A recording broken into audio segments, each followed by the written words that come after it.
मैं राइटर बबुआ सिंधु आप लोग तो अपना चैनल में स्वागत करता हूं। तो आज मैं आप लोग के बीच फुल और फ्री सॉन्ग लेकर आ गया हूं। सावन का मैटर जो कि कुछ ही दिन बाद सावन आने वाला है, तो सावन का सुपर हिट मैटर लेकर आया हूं। तो अच्छा लगे तो लाइक कमेंट और शेयर करना बिल्कुल ना भूलें। तो देर न करते हुए सीधे चलते हैं मैटर की तरफ। देखिए मुखड़ा क्या है। मुखड़ा लड़का बोल रहा है, सावन में जल रानी चढ़ैले रहू की ना, कब गंगा जी के पानी भर के लिए रहू की ना।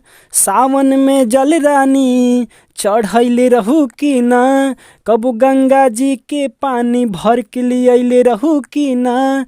बात भगती के हा कुछ बोल रानी, बात भगती के हा कुछ बोल रानी। तब लड़की बोलेगी, हम कुंवारे में कांवर ना उठैले बानी, हम कुंवारे में कांवर ना उठैले बानी। बाकी डीजे प कमर हिलैले बानी, बाकी डीजे प कमर हिलैले बानी।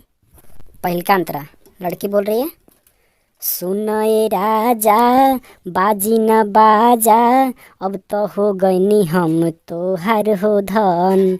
ए पिया भरी जल के गगरी, भक्ति में लागताटे अब हमरो मन। लड़का बोलेगा, लागता भंगिया भी खैले बाड़ू हो, देवघर नगरिया ही लैले बाड़ू हो।